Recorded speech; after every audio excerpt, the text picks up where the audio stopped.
Érase una vez un fauno en la tierra de los ogros.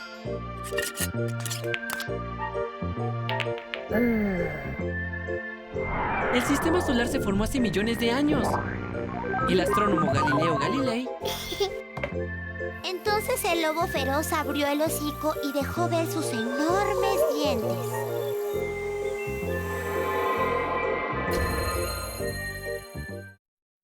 La evaluación de la comprensión lectora en el aula.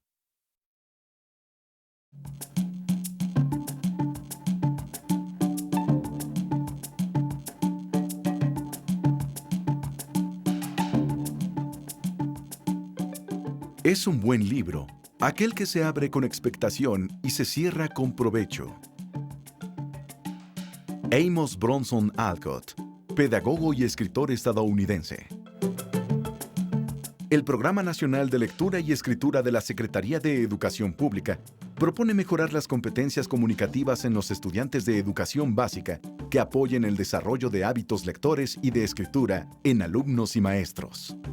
Los acervos de las bibliotecas escolares y de aula son recursos de apoyo pedagógico que la Secretaría de Educación Pública, a través de la Subsecretaría de Educación Básica, proporciona a todas las escuelas públicas de educación básica como parte de las acciones del Programa Nacional de Lectura y Escritura. Aprender a leer y leer para aprender. El reto de la evaluación de la comprensión lectora en el aula. Bienvenidos a este espacio que hoy dedicamos a la evaluación de la comprensión lectora en el aula. Y para hablar sobre este tema, en esta ocasión nos acompañan Óscar Barrera Sánchez, subdirector de Pruebas de Español y Ciencias Sociales del Instituto Nacional para la Evaluación de la Educación, y Mariana Zúñiga García, jefa de proyectos especiales en la Dirección de Pruebas y Medición del mismo instituto. Gracias por acompañarnos, muchísimas gracias. Muchas gracias por la invitación. Cuando hablamos de fortalecer las habilidades educativas de nuestros alumnos, hablar, escuchar, leer y escribir, y considerando estas dos últimas, leer y escribir, como dos caras de un mismo proceso, ¿cómo conciben ustedes lo que se ha dado en llamar la competencia lectora? ¿Y cómo evaluar esto? A ver, Óscar. La competencia lectora es un concepto muy reciente, tiene cerca de unos 20 o 25 años, fue generado por la Organización para la Cooperación y el Desarrollo Económico, la OCDE, y lo que busca es precisamente evidenciar la serie de características que tiene cualquier sujeto, cualquier individuo, para comprender lo que lee, para usar la información de los textos y para reflexionar sobre los mismos. Esto va a favorecer su desarrollo personal y la manera en la cual se va a desenvolver en la vida social. Hay tres procesos fundamentales que se van a evaluar. Uno, obviamente, el proceso frente al texto, donde lo que vamos a recuperar es la identificación del texto y el uso que se le va a dar a él. Por otra parte, el formato textual, que corresponde a los tipos de texto a los que se enfrentan los estudiantes, que pueden ser continuos o discontinuos. Los continuos, obviamente, los que conocemos de párrafo tras párrafo, los discontinuos, algunos otros como los carteles. Y por otra parte, la situación en la cual se lee, que puede tener cuatro características. Puede ser en el ámbito privado, en el ámbito público, en el ámbito profesional y laboral y obviamente en el escolar. Mariana. Ahora, con respecto a cómo evaluar la comprensión lectora, pues tenemos que hacer una definición de qué es evaluación. Aquí entendemos evaluación como una capacidad humana que todos realizamos, ¿no? Todos realizamos evaluaciones en el sentido de que hacemos juicios de valor para tomar decisiones sobre diferentes aspectos de nuestra vida. Pero en su sentido más formal, la evaluación se entiende como un proceso sistemático a través del cual emitimos juicios de valor con base en algún objeto, un proceso, un actor determinado, en este caso la comprensión lectora. También es muy importante tomar en cuenta que la evaluación tiene dos grandes funciones o propósitos, evaluación formativa y evaluación sumativa. La evaluación sumativa es la que desarrollamos con el fin de saber cuáles son los logros obtenidos, ¿no? Claro. Y se realiza al término de un ciclo para saber, por ejemplo, si los estudiantes pasan o no pasan, o cuáles son sus habilidades, cuál es el nivel que lograron al término de un ciclo. y la evaluación formativa es la que se desarrolla durante el proceso de enseñanza-aprendizaje para poder tomar decisiones para retroalimentar el proceso y mejorarlo. ¿Con qué herramientas cuentan los profesores para esta aplicación? Para lo que nos están platicando, Óscar, por favor, explícanos qué herramientas tienen los profesores. Tienen diferentes tipos de herramientas que pueden ser los textos que normalmente utilizamos y que podemos encontrar donde sea. Periódicos, revistas, libros de divulgación, artículos de divulgación científica, cualquier tipo de texto. Además de los que se encuentran en las bibliotecas escolares y en las bibliotecas de aula, lo cual les va a permitir a los estudiantes acercarse a la diversidad de los tipos de texto, poder comparar sus características y poder evaluar a los mismos. Y bueno, ahora, ¿qué les parece si vamos a conocer algunas opiniones de maestros y alumnos que nos digan qué importancia tiene todo esto que nos han platicado, la importancia de la lectura? Así que vamos, adelante.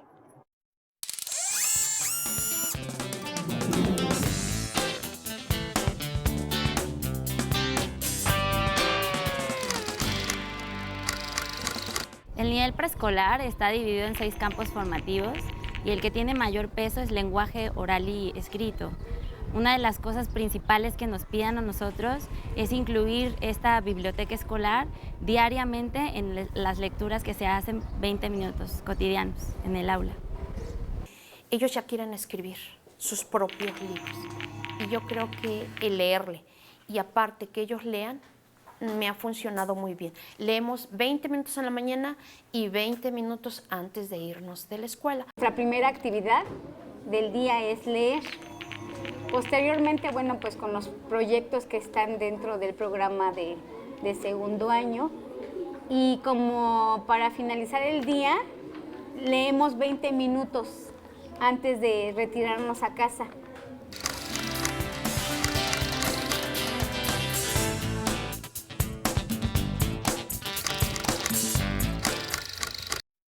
Para saber que la lectura es un gran amigo y un gran aliado, porque dicen que es la puerta de un conocimiento. Un conocimiento no da nada más de materia, sino también de personas, porque nos hace reflexionar, el por qué vivimos y a veces hasta nos hace apasionados. Es muy importante porque así aumentan ellos su vocabulario, indagan sobre otros temas a partir de alguna lectura, puede ser recreativa, ellos se van interesando por algunos temas en especial. Investigan por su cuenta, muchos. También algunos leen revistas científicas o hasta de lo que ellos les gustan, cómics. Es muy importante la lectura y lo han comentado muchas personalidades, la lectura te abre panoramas. No necesitamos estar justamente en un texto informativo o en una cierta línea de textos. Si nosotros como adultos, como seres humanos, como mexicanos, nos abrimos a todo este bagaje de lecturas que hay, bueno, nos metemos a mundos de realmente inimaginables. La lectura en preescolar es básica. Nosotras estamos trabajando el campo formativo de lenguaje y comunicación, en la cual requerimos desarrollar el que los niños aprendan a leer, tengan la intención de hacerlo y conozcan la función social, no solo de la lectura, sino también de la escritura.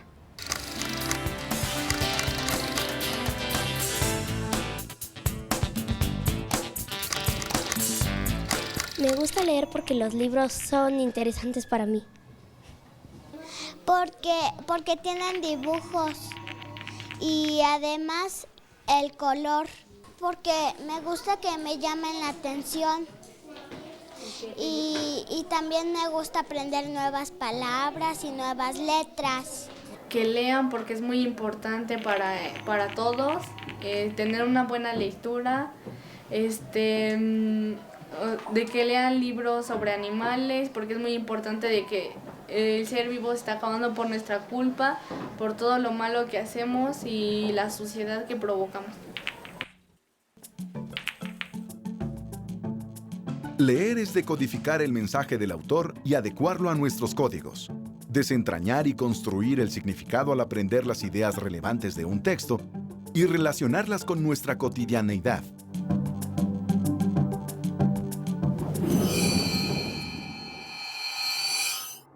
Leer es el proceso mediante el cual se comprende el lenguaje escrito.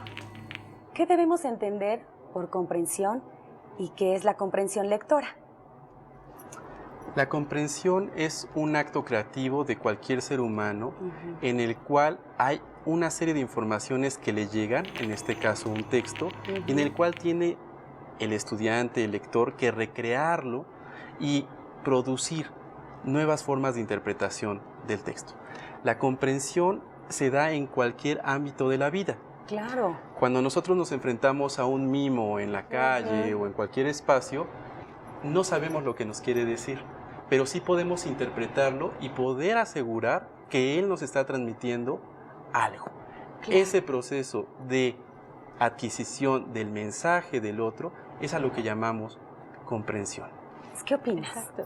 Pues con respecto a ello, pues tenemos que la comprensión es una actividad constructiva, fundamentalmente, ¿no? Sí. Porque los significados que vamos a dar a lo que leemos nunca son unidireccionales, ¿no? Sino que dependen de una interacción entre el texto, el lector y que están en un contexto determinado, ¿no? Sí. Y yo como lector no voy a leer de la misma forma los diversos textos, no voy a leer una novela de la misma forma que voy a leer un texto académico. Sí. Y también voy a tener diferentes propósitos, ¿no? A lo mejor si leo un instructivo quiero saber rápidamente qué es lo que necesito hacer para hacer la receta de X cosa.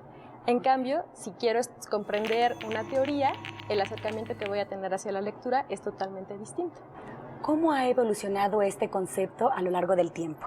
Sí, pues bueno, anteriormente la enseñanza de la lectura estaba mucho más centrada en los aspectos de la decodificación del código escrito, ¿no? Se entendía la comprensión como si yo soy capaz de unir las palabras, entonces como algo automático voy a entender lo que quieren decir. Pero después, pues muchos investigadores, profesores, psicólogos se dieron cuenta de que no por el hecho de que conozca el código alfabético significa que puedo comprender la lectura.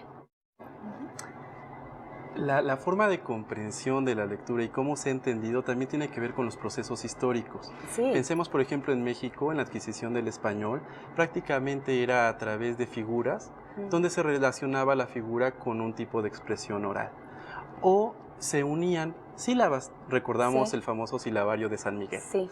Posteriormente en el mundo, de algunas teorías psicológicas como el conductismo, lo que decían es, si existe el vocabulario, solamente hace falta repetirlo y con eso se está comprendiendo. En la primera parte del siglo XX, algunos pedagogos decían que solamente era la cuestión de vincular la palabra al estímulo. Y fue hasta la segunda mitad del siglo anterior que se empezaron a generar algunas dudas respecto al tema y se empezaron a crear algunas teorías sobre la importancia de ver al lector como un sujeto activo y que obviamente ese sujeto activo tiene una serie de características sociales, económicas, culturales y desde una historia de vida. Exactamente, y desde esos lugares interpretar lo que está leyendo. En México no es hasta la década de los 80 que se empiezan a dar cuenta de estos fenómenos. Obviamente viene un cambio en los libros de texto de español donde se van a emplear métodos globales, ya no se va a leer sílaba por sílaba, sino frases completas, ideas completas, y además surgen los espacios de los rincones de lectura, lo cual obviamente va a concebir a las niñas, a los niños como sujetos activos y que pueden enfrentarse a una gran diversidad de textos. Ahora los invito a conocer la opinión de alumnos y también de los maestros sobre la comprensión lectora. Vamos, Mariana, Oscar, adelante.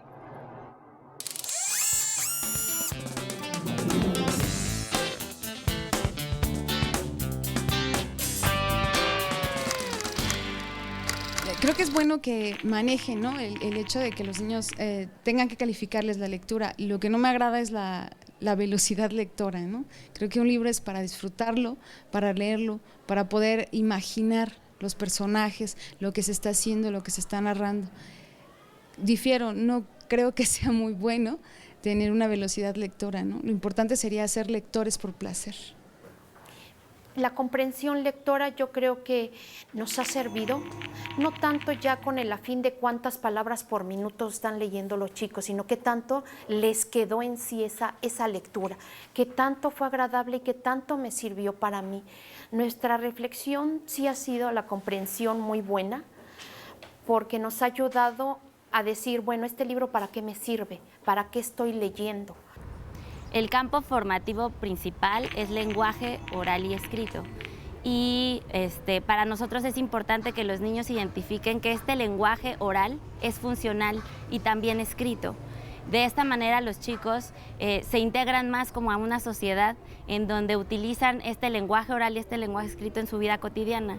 Bueno, la comprensión lectora es lo que los niños recuperan del contenido de los textos literarios que se utilizan con ellos.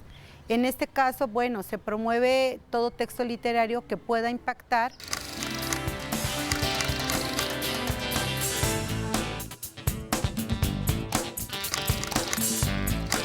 Nosotros con un libro llamado Competencias Lectoras, vamos resolviendo ejercicios conforme vayamos y nos ponen a hacer paráfrasis o vocabulario de palabras que no entendamos y también nos ponen a medir nuestra velocidad lectora de palabras por minuto.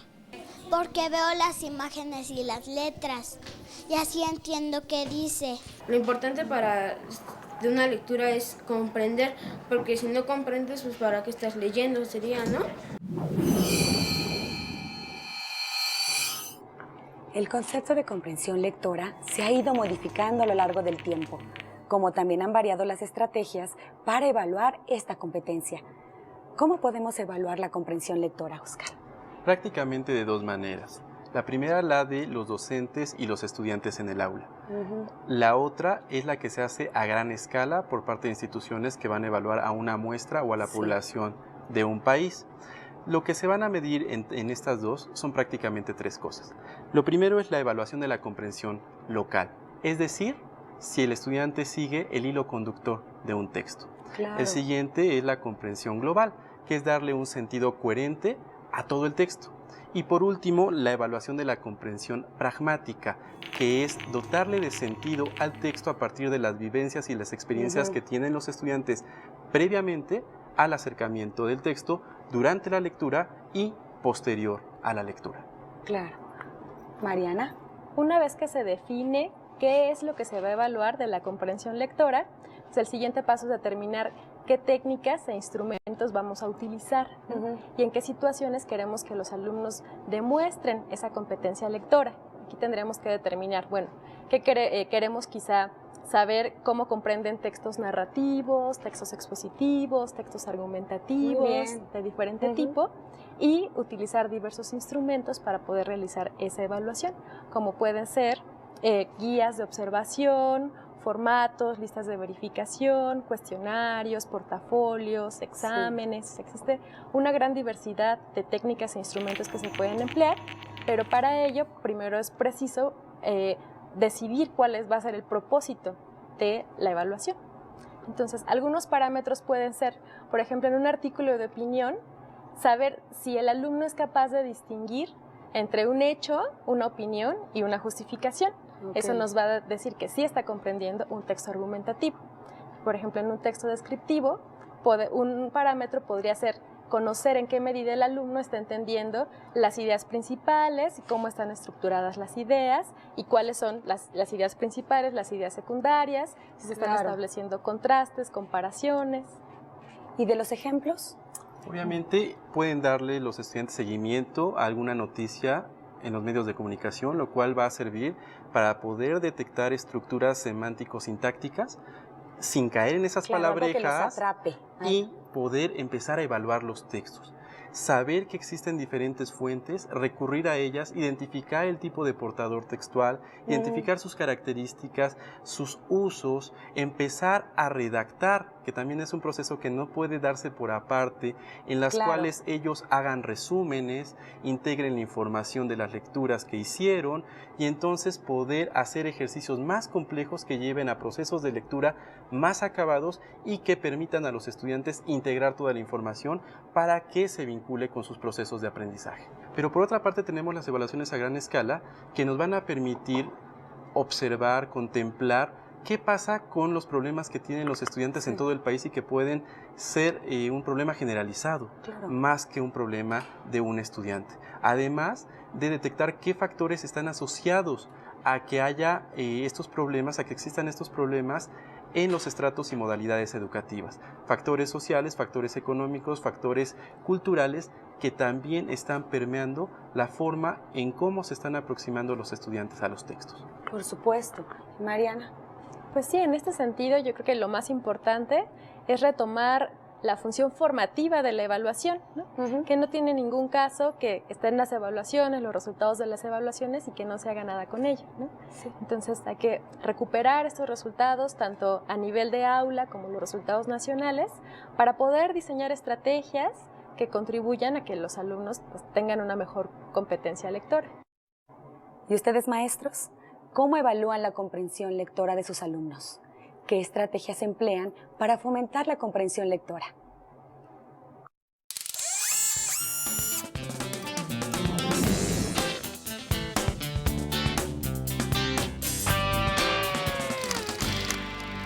Tenemos diferentes estrategias. Cuando recibimos a los pequeños, tratamos de irlos introduciendo poco a poco, primero por el disfrute de la lectura.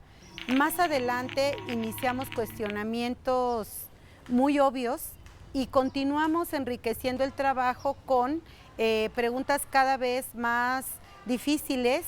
También les planteamos la posibilidad de que recuperen el inicio, el desarrollo y el final de un cuento, o bien que descubran en dónde está ubicada la problemática que se desarrolla, o les proponemos que diseñen un final diferente para el cuento que leímos o lo que propusimos.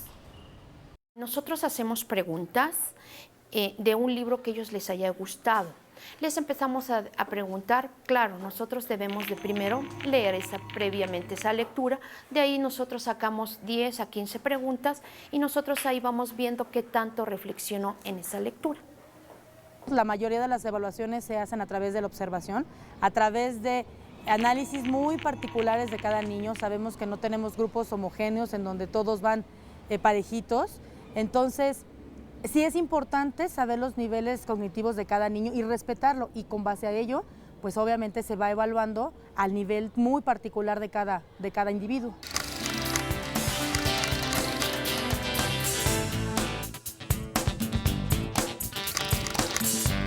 Les pregunta si les gustó el tema, por qué opinan de los personajes, si se identificaron con alguno, si cambiarían el tema o la historia de la lectura. Otra estrategia que ha dado muchos resultados es que los papás recuperen con los niños el contenido del cuento en casa. El papá o la mamá opera como secretario y el niño dicta el contenido de lo que recuerda del cuento. Todos los libros se vinculan a que los niños vayan obteniendo nuevos aprendizajes. También con el programa de Alegrijes, ese programa también es genial porque nos dice con un cuento qué vas a hacer. Tú puedes hacer un dictado, el cambio del final, el cambio del título, y nos da una gran variedad de acciones para trabajar a partir de un solo texto y casi hasta que de verdad tú ves que ese libro no nada más se leyó, sino que se utilizó como una estrategia para promover nuevos aprendizajes en los pequeños. Y bueno, ahora sí estamos a punto de finalizar. Ha sido una plática de verdad súper interesante y vamos a concluir con algunos detalles. Oscar, ¿tienes algo que decir? Muchas gracias por la invitación y recomendarle a los docentes que visiten la página del Instituto Nacional para la Evaluación de la Educación, que es www.ine.edu.mx, en la cual van a poder encontrar resultados de evaluación de la comprensión lectora por estados a nivel nacional y también por modalidades y estratos educativos a través del explorador Excale. Muchas gracias.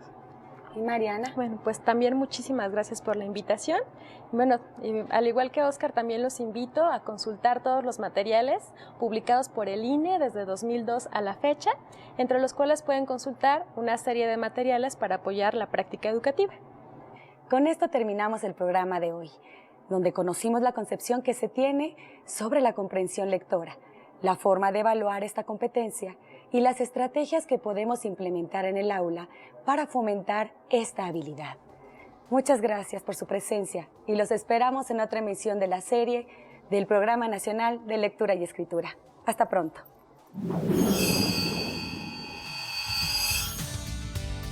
Su participación es importante para nosotros. Háganos llegar sus opiniones, sugerencias y comentarios a Dirección de Bibliotecas y Promoción de la Lectura. Versalles 49, Piso 1, Colonia Juárez.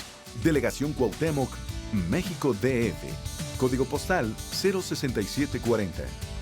Teléfono 3600-2700. Extensión 69507. Escríbanos al correo electrónico pnl@cep.gov.mx. Para mayor información, los invitamos a visitar la página electrónica del Programa Nacional de Lectura y Escritura. http://www.lectura.dgmie.cep.gov.mx.